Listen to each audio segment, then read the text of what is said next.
Lonzo Ball is arguably the most controversial basketball player in the NBA today. Right now, everyone has an opinion on Lonzo, and most of them are negative. He was overrated in college. His shooting form is completely broken. Why won't his dad just shut up for 1 second? So yes, guys, today we're going to look at Lonzo Ball and ask ourselves, is all of this hate justified? Because sure, there have been some struggles, but there also have been some great moments. This season, Lonzo scored 29 points on the Suns. He became the youngest player to ever have 2 triple-doubles. He just had the game-winning assist on national television, but it seems like no one is focusing on these good moments at all, and instead, all anyone wants to talk about are the bad things Lonzo Ball does. So, how are you guys doing? My name is Mike, and let's start this video off with one question. Would people still hate Lonzo Ball if LeVar was not his dad? When I first thought of that question, I thought it might lead to an interesting debate. But after thinking about it for a little bit, I decided that it really doesn't, because the answer is actually very simple. People wouldn't hate Lonzo Ball. There'd be no reason to. Seriously, let's throw LeVar out of the equation right now and think about who Lonzo has been as a person so far in his basketball career. Because when you really think about it, Lonzo himself has been the opposite of a controversial basketball prospect. In fact, listening to his interviews, he's actually been kind of boring. I don't mean that in a bad way, it's just that Lonzo has held himself like a professional from the second his fame began to grow. It's not an exaggeration to say that he was the most famous NBA draft prospect since LeBron, and that type of huge jump to celebrity status would be overwhelming to a lot of people. But it hasn't been for Lonzo. In his 1 season in college and since he joined the Lakers, Lonzo has really said nothing controversial at all. Lonzo really hasn't done anything off the court that would merit negative headlines. And so, going back to the original question, would NBA fans hate or even dislike a quiet, pass-first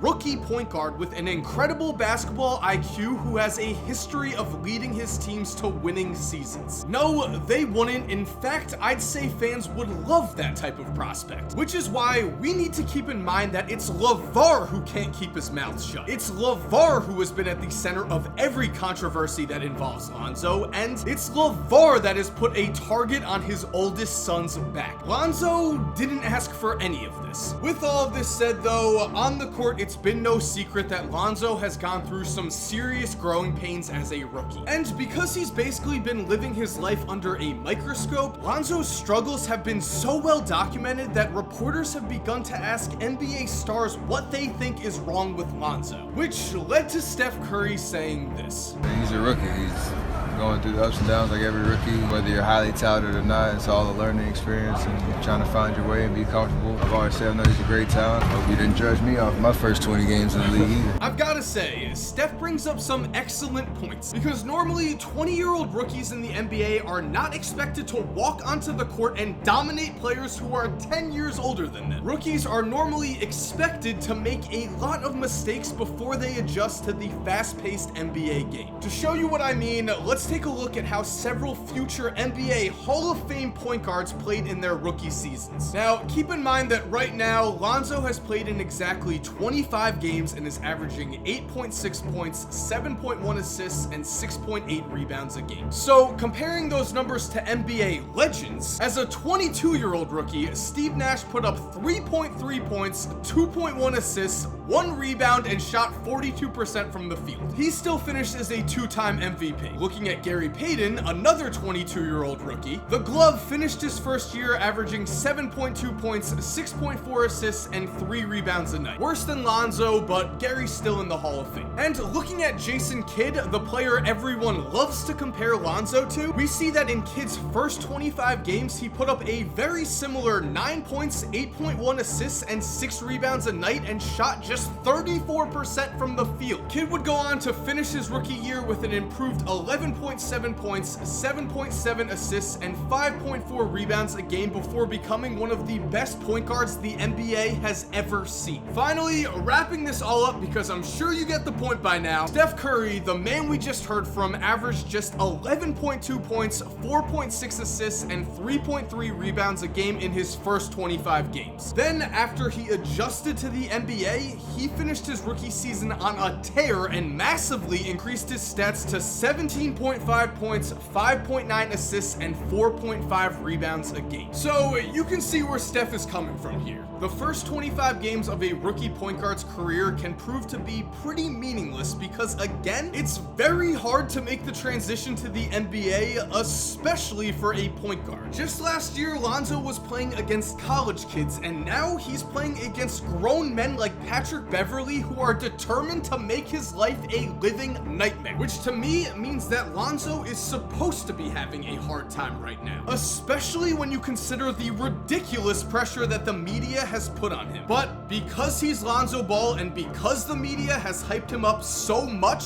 fans are simply not being fair with him. Every single game he struggles, you can find a Reddit post full of Ball family haters and multiple talk shows the next morning questioning whether Lonzo is a bust or not. 25 games into his career, people are already calling him a bust. That's how absurd some people are when it comes to Lonzo. Which is why, personally, when I look at Lonzo's rookie season so far, I think we all just need to take a step back and calm down. Let him play out his rookie season. Let him play out the first few years of his career before we start to jump to conclusions of what he'll be in 5, 6, or 7 years. I think Jason Kidd's thoughts on Lonzo's struggles are very insightful here. Remember, Kidd is a soon-to-be Hall of Fame point guard who struggled as a rookie, and so he knows what Lonzo is going through. Which is why, when asked about the Lonzo Ball Jason Kidd comparison, Jason Kidd said this: "I am not saying it is not fair to make that comparison, but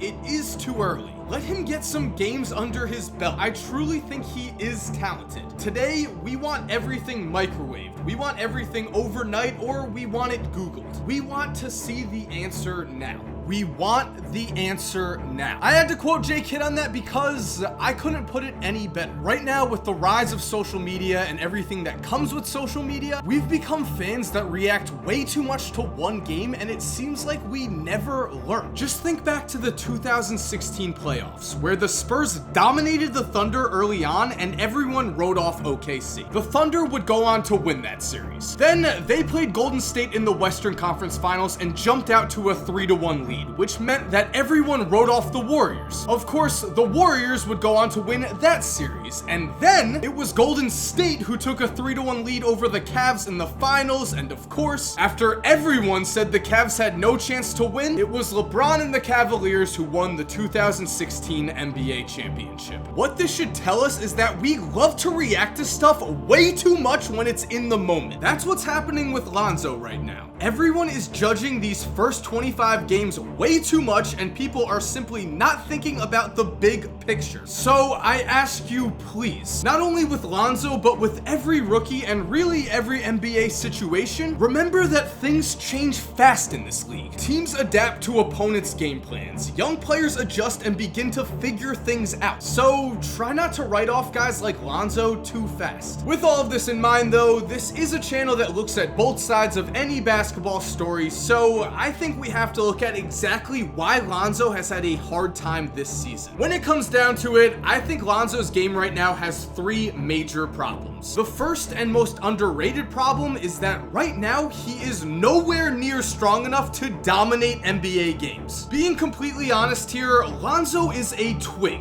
especially when you compare him to other NBA point guards like Russell Westbrook. This lack of strength has allowed NBA defenders to body Lonzo whenever he attempts to drive to the basket, and it certainly makes finishing around the rim a much more difficult task. This to me means that if the Lakers address this and put Lonzo on the same weight gaining regimen that Brandon Ingram is on, we'll begin to see Lonzo's level of play rise as he gets stronger and stronger. As for the second and third major problems, they go hand in hand. One of these problems is that clearly his shot has been horrible. horrible. There's no getting around that, as he's shooting 25% from 3. As for the other problem, it's that he has absolutely no confidence in his shot. Now, because of Lonzo's weird shooting form, people act like this was to be expected of him when he played in the NBA. I don't really understand that at all. Remember, in college, Lonzo shot 41% from 3, made over 2 threes a game, and was usually taking shots that were beyond the NBA three-point arc. These stats mean that at UCLA, he was a good to great shooter, but so far as a Laker, he's been disgustingly bad. And in my opinion, the reason for this is not simply that his shot doesn't work in the league and that defenders are able to contest it too easily. In fact, according to NBA.com, Lonzo is currently shooting better with a defender close to him than he is when he's left wide open. As on wide open three-point shots, he's shooting 21.6%. The fact that he's been this bad on wide open threes makes me believe that the real problem with Lonzo Ball's shot is confidence. I think Reggie Miller, who was commentating the recent Lakers vs Sixers game, said it best when he said, if you look at Lonzo's eyes when he's shooting a three, there is absolutely no confidence there. Reggie would go on to say that he himself had a weird shooting form, but he made it work. And yeah, that form might not have been as weird as Lonzo's, but I think Lonzo can make it work too. I think that Lonzo just isn't used to playing in the NBA, and that every game right now is a learning experience. As the season goes on, as he gets more games under his belt, he's going to get better. At least that's what I believe. Lonzo, hopefully you prove me right. And so thank you guys for watching. I hope you enjoyed this video. If you did enjoy it, make sure to subscribe if you're new. We do basketball videos like this. We look at basketball history. We do NBA what ifs, NBA conspiracies. If it has to do with basketball and it's a cool topic, we're gonna make a video on. So subscribe so you don't miss any videos. And if you're already subscribed, thank you so much for support. You are awesome. We all know it. And as always, have an awesome day, and cue that music.